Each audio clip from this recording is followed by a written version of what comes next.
નમસ્કાર મિત્રો, દીપેશ્વરી જ્યોતિષમાં આપનું હાર્દિક સ્વાગત। આપ અમને નિહાળી રહ્યા છો દીપેશ્વરી જ્યોતિષ ચેનલમાં અને આજે આપણે વાત કરીશું સૂર્ય રાશિ પરિભ્રમણ। મિત્રો, 13 ફેબ્રુઆરી 2026ના રોજ સૂર્યદેવ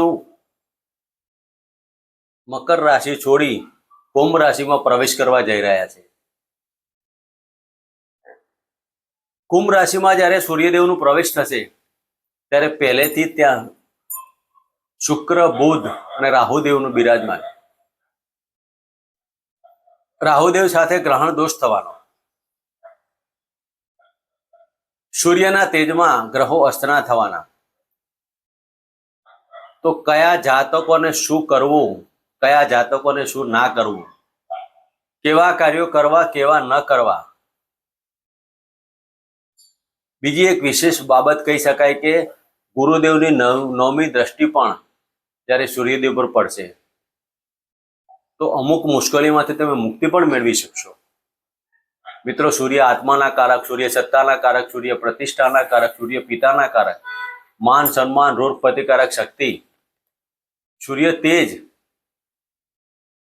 કયા ભગવાનની આરાધના ઉપાસના કરવી અને કેવી રીતે કરવી તેની આપણે વિશેષમાં ચર્ચા કરીશું। મિત્રો, આ સૂર્ય રાશિ પરિભ્રમણ યોગ 1 મહિનાનો ગાળો આપણા માટે કેવું રહેશે તેની આપણે વિશેષમાં ચર્ચા કરીશું। તો જે જાતકોનું ચંદ્ર રાશિ ઉપર આધારિત હોય તેવા જાતકોની આપણે આ રાશિ પરિભ્રમણ ચકાસવું। મિત્રો, પ્રથમ વાત કરીએ મેષ રાશિ। મેષ રાશિના જાતકોને લાભ સ્થાને પરિભ્રમણ કરતા સૂર્યદેવ પહેલેથી શુક્ર, બુધ અને રાહુદેવ સાથે ગ્રહણ દોષમાં જવાના, લાભ સ્થાને જવાના। આ સમયગાળો આપના માટે અતિ વિશિષ્ટ લાભ રહેશે। શેર સટ્ટા લોટરીમાં લાભ મળવાનો, પણ લાભ મળે પછી બંધ કરજો। સમય અને વ્યવસ્થા નાણાંની બંને ઉપર વિચાર કરીને આગળ વધજો। સંતાન, પ્રાઇમરી સ્ટેજના સંતાન હોય તો સંતાનના લાભ મળવાની બાબતો કહી શકાય, પણ જે જાતકો નવું પ્રેગ્નન્સી સ્ટાર્ટ કરતા હોય તેવા જાતકોને ગર્ભ એબોર્શનની બાબતો ઉપસ્થિત ના થાય તેની કાળજી લેવી। ગુરુદેવની દ્રષ્ટિઓના કારણે બચાવ પક્ષ એટલા જ પ્રમાણમાં રહેલો હોવા છતાં વિઘ્ન આવવાના ચાન્સ પણ એટલા જ પ્રમાણમાં રહેલા હોય। આ સમય દરમિયાન આપની કુલના પંચમ ભાવના માલિક થઈને જ્યારે લાભસ્થાને પરિભ્રમણ કરતા તો સંતાનથી લાભ, શેર સટ્ટા લોટરીમાં લાભ।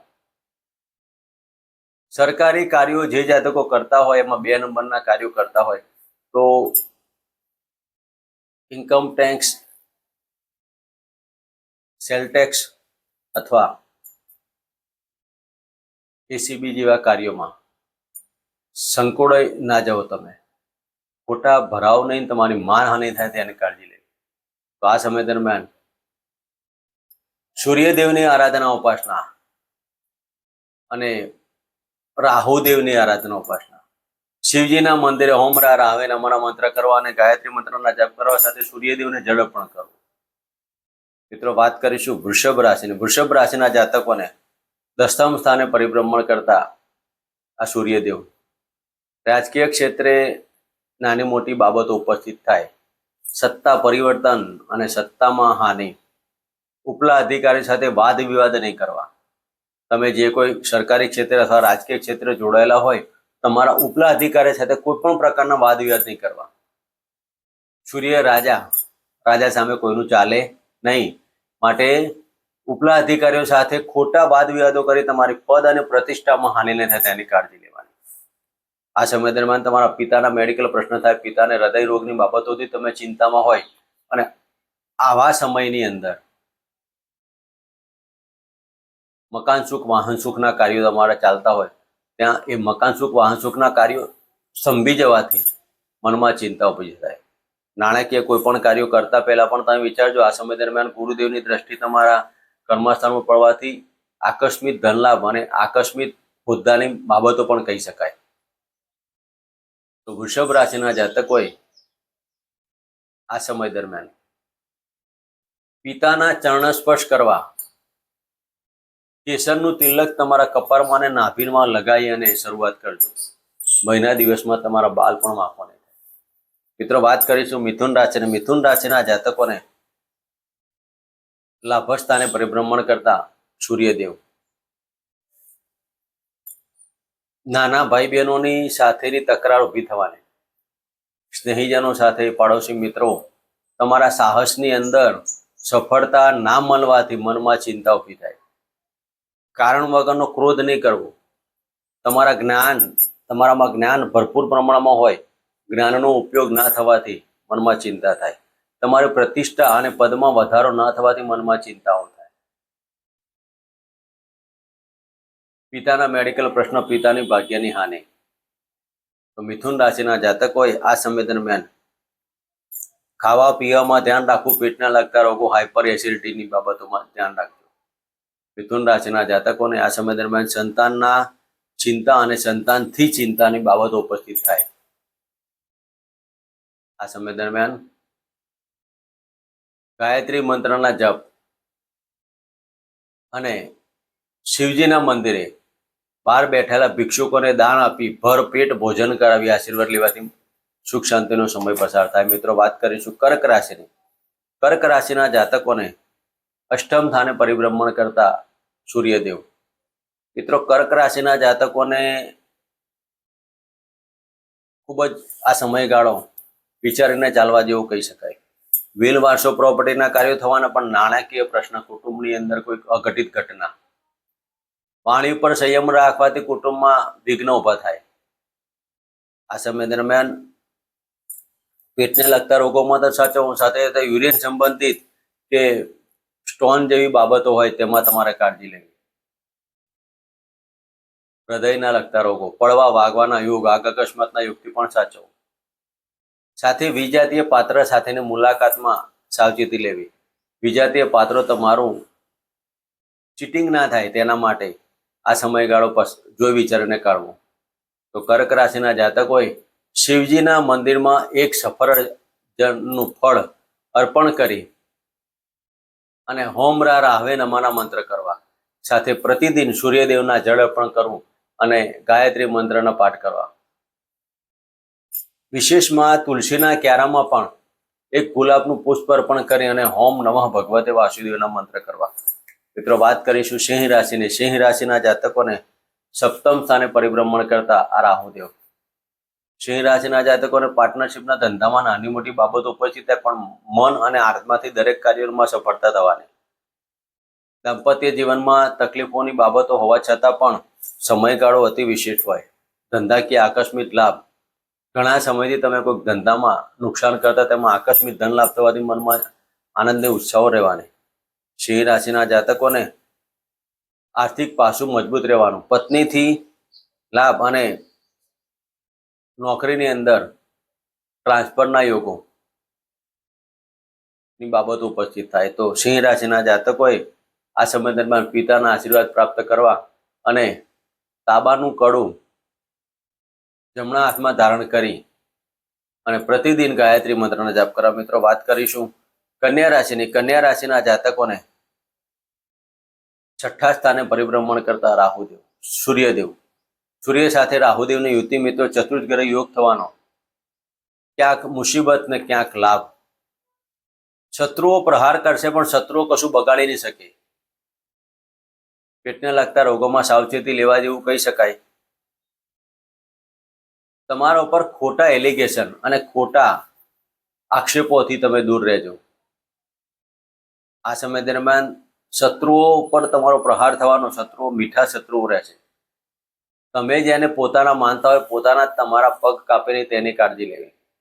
કન્યા રાશિના જાતકોએ આ સમય દરમિયાન પિતાના આશીર્વાદ લઈ અને પિતાના ચરણસ્પર્શ કરી દિવસ પસાર કરવો. આ સમયની અંદર કન્યા રાશિના જાતકોએ કેસરનું તિલક તમારા કપાળે લગાવી અને જવાથી દરેક કાર્યોમાં સફળતા મળશે. મિત્રો વાત કરીશું તુલા રાશિની. તુલા રાશિના જાતકોને પંચમ સ્થાને પરિભ્રમણ કરતા સૂર્યદેવ. વિદ્યાની પ્રાપ્તિ, આકસ્મિક ધનલાભના યોગો. આ સમય દરમિયાન તમારા શેર સટ્ટા લોટરીમાં આકસ્મિક ધનલાભ થવાથી મનમાં આનંદ ઉત્સાહ. તુલા રાશિના જાતકોએ આ સમય દરમિયાન લાભની બાબતો અતિ વિશેષ, આવકમાં વૃદ્ધિ થવાની, ધનલાભ થવાના. વિદેશ જવા માટેના યોગ પણ સારા, વિદેશમાં પીઆર લેવા માટેના યોગ પણ સારા. તો તુલા રાશિના જાતકોએ આ સમય દરમિયાન ગાયત્રી મંત્રના જપ કરવા અને સૂર્યદેવને જરળ પણ કરવું. સાથે વહેલી સવારે એક ઘીનો દીપક પ્રજ્વલિત કરી અને હોમ રા રાહવે નમઃના મંત્ર કરવાથી સમયગાળો પસાર થાય. મિત્રો, વાત કરીશું વૃશ્ચિક રાશિની. વૃશ્ચિક રાશિના જાતકોને ચતુર્થ સ્થાને પરિભ્રમણ કરતા સૂર્યદેવ. મિત્રો, હૃદય રોગથી સાચવો. જે જાતકો હૃદયના રોગોથી, ફેફસાના રોગોથી હોય તેવા જાતકોને આકસ્મિક મેડિકલ પ્રશ્નો ઉભા થવાથી મનમાં ચિંતાઓ થાય. ખોટી કુટુંબ અને ખોટા નાણાકીય, મકાન સુખ, વાહન સુખની બાબતોમાં ક્યાંક તમારું પ્લાનિંગ હોય પણ એ પ્લાનિંગ ના થવાથી ચિંતા ઊભી થાય. પિતાના પ્રશ્નો ઊભા થાય. પિતાના મેડિકલ પ્રશ્નથી તમે ચિંતામાં રહેશો. વૃશ્ચિક રાશિના જાતકોએ ગણપતિની આરાધના, ઉપાસના અને શિવજીની આરાધના, ઉપાસના કરી આ દિવસ પસાર કરો. મિત્રો, વાત કરીશું ધન રાશિની. ધન રાશિના જાતકોને ત્રીજા સ્થાને પરિભ્રમણ કરતા સૂર્યદેવ. આ સમયગાળો આપના માટે અતિ વિશિષ્ટ રહેવાનો. દરેક કાર્યોમાં સફળતા, આર્થિક પાસું મજબૂત, શેર સટ્ટા લોટરીમાં લાભ, સંતાનથી લાભ, પત્નીના પગલે લાભ, રાજકીય ક્ષેત્રે ઉચ્ચ હોદ્દાની પ્રાપ્તિ, ભાગ્યની ઉન્નતિ. ધન રાશિના જાતકોને જમીન દલાલના કાર્યોમાં આકસ્મિક તેજી આવવાથી મનમાં આનંદ અને ઉત્સાહ રહેવાનો. ધન રાશિના જાતકોએ આ સમય દરમિયાન દરેક કાર્યોમાં સફળતા પ્રાપ્ત થાય. માત્ર સંતાન રિલેટેડ કાર્ય કરતા પહેલા 100% વિચાર કરજો. સંતાનની ચિંતાઓથી તમે ઘેરાયેલા હશો અને પાડોશી મિત્રો તમારા ઉપર કોઈ પ્રયોગથી તમે ચિંતામાં રહેશો. પાડોશી મિત્રોનો તમારા ઉપર વિશ્વાસ નહીં રહે. માનહાનિથી સાચવવું. તો ધન રાશિના જાતકોએ આ સમય દરમિયાન ગણપતિના મંત્ર કરવા અને શિવજીની આરાધના, ઉપાસના કરવી. દર રવિવારના દિવસે ઘઉં અને ગોળ ગાયને અર્પણ કરવા. મિત્રો, વાત કરીશું મકર રાશિની. મકર રાશિના જાતકોને ધનસ્થાને પરિભ્રમણ કરતા સૂર્યદેવ. ગળાની તકલીફ અને વાણી ઉપર કંટ્રોલ લેવું. મનમાં ચિંતા, સંતાનની ચિંતા અને વિલ વારસો પ્રોપર્ટીના કાર્યોમાં ચિંતા ઊભી થાય. ઘણા સમયથી તમારી પ્રોપર્ટી હોય તો લે વેચના કાર્યોમાં તમે શાંતિ રાખજો. ક્યાંક નુકસાની જેવી બાબત ઉપસ્થિત થાય. મકર રાશિના જાતકોએ આ સમય દરમિયાન કુટુંબની અંદર વાદ વિવાદો અને જમીનના કારણે કુટુંબના વાદ વિવાદો ન થાય તેના માટે આ સમયગાળો વેટ એન્ડ વોચ રાખીને ચાલવાથી સફળતા મળશે.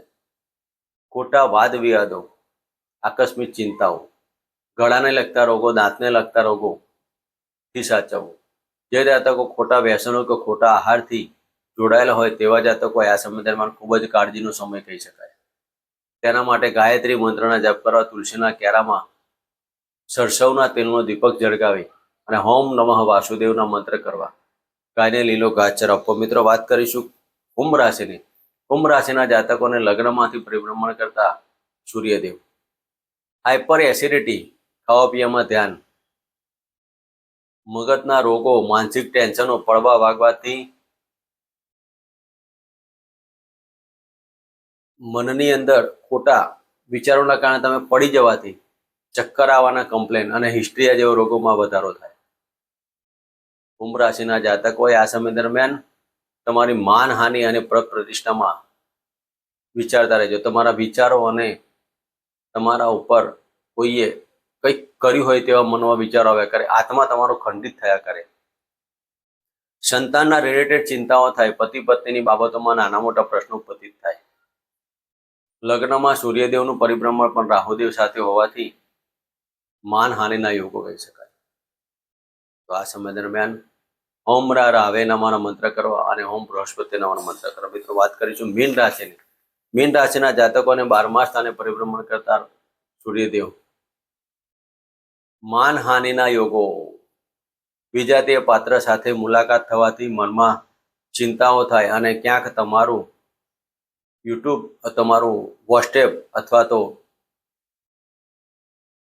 ઇન્સ્ટાગ્રામ પકડાઈ જવાથી તમારી માનહાનિ થશે. તમે કોઈક સાથે ગુપ્ત વ્યવહાર કરતા હોય કે ગુપ્ત પ્રેમ કરતા હોય તેના કારણે તમારી માનહાનિ થાય. તો મીન રાશિના જાતકોને આમ પણ શનિદેવની પનોતી ચાલતી હોય અને આ સમયગાળો આપના માટે કસોટી જેવો કહી શકાય. સરકાર સાથે આવતા પોલીસ સ્ટેશનના યોગો, જે જાતકોને કોર્ટ મેટર ચાલતી હોય તેવા જાતકો આ સમયગાળો ધીરજપૂર્વક પસાર કરી અને સમય પસાર કરવો. એક્સપોર્ટ ઇમ્પોર્ટના કાર્યમાં વિઘ્ન આવવાથી મનમાં ચિંતાઓ થાય. જે જાતકોને વિદેશ જવા માટેના યોગ હોય તેવા જાતકો આ સમય દરમિયાન વિદેશમાં કાર્યો કરવા માટેના સફળતા પ્રાપ્ત કરી શકાય. કોઈ પણ કાર્ય અને કોઈ પણ ડોક્યુમેન્ટલ કાર્ય કરતા પહેલા વિચાર કરજો. આ સમય દરમિયાન તમારા પિતાના ચરણોનો સ્પર્શ કરી આશીર્વાદ મેળવવા અને ગુરુદેવના આશીર્વાદ લેવાથી દરેક કાર્યોમાં સરળતા ઊભી થશે. તો ઓમ બૃહસ્પતિ નમઃના મંત્ર કરવા. મિત્રો, આ હતું સૂર્ય રાશિ પરિભ્રમણ યોગ મેષ રાશિથી લઈને મીન રાશિના જાતકો સુધી. ફરી અમારી ચેનલમાં કંઈક નવું લઈને આપની સમક્ષ આવીશું. તેના માટે અમારી સાથે જોડાવા માટે નિઃશુલ્ક અમારી ચેનલને સબસ્ક્રાઇબ કરો, શેર કરો અને આગળ વધારો. આપનો સહકાર એ જ અમારું દક્ષિણા છે મિત્રો. જય માતા.